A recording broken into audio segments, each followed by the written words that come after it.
Angesco n'ira pas en quart de finale de la Coupe de France. Hier soir, les Angevins se sont inclinés 2-0 contre Sedan, 8e de finale. Pourtant, tous les ingrédients étaient réunis pour continuer cette belle aventure. Une soixantaine de supporters avaient fait le déplacement dans les Ardennes pour encourager leur équipe.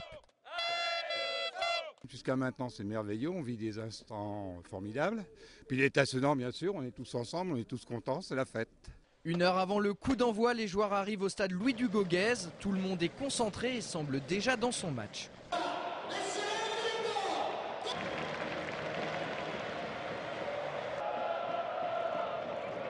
Dans cette rencontre, les Angevins sont les premiers à ouvrir les hostilités. À la 20e minute, Ben Kalfala envoie un missile des 35 mètres. Regnault, le portier sudanais, doit s'y prendre à 2 reprises pour capter le cuir. À peine 5 minutes plus tard, on prend les mêmes et on recommence. Cette fois-ci, Regnault est plus à son aise et envoie le ballon en corner d'une jolie claquette. On continue avec les coups de pied arrêtés. À la demi-heure de jeu, Abdoun d'un mètre coup franc envoie le ballon dans la lucarne d'un Padovani médusé.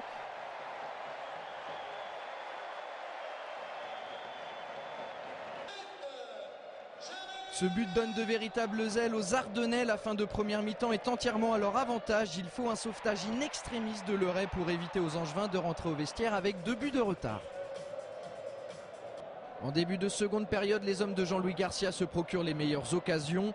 Tout d'abord suite à ce double 1-2 entre Alouffoulou et Brunel, dont la frappe est repoussée par un Regnault inspiré. 10 minutes plus tard, c'est au tour de Ben Kalfala de s'essayer, mais sa tête est à nouveau stoppée par le dernier rempart sedanais. Ce manque de réalisme offensif va coûter cher aux joueurs du SCO. Dans les arrêts de jeu, Martin Fall s'en mêle les pinceaux et offre une balle de contre en or aux Sedanais. Moussasso n'en demandait pas tant et parachève la victoire de son équipe en inscrivant ce deuxième but.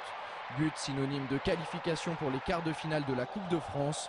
Pour les Angevins, la déception était immense au coup de sifflet final. On quitte cette compétition la tête haute, en ayant fait vraiment un très bon match, en ayant posé de problèmes à cette équipe sudanaise. On ne se contente forcément pas de ça, ça ne nous console pas. Ouais, on est énormément déçus parce qu'on joue un peu notre fin de saison là-dessus. Même c'est vrai que le maintien n'est pas assuré, on espérait beaucoup de la coupe.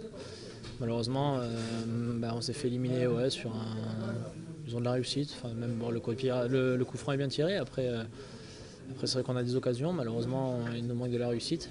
Dès hier soir, les Angevins ont rejoint leur hôtel à Reims. Ils y séjourneront jusqu'à vendredi, date à laquelle ils seront opposés à leurs homologues rémois pour le compte de la 29e journée de Ligue 2.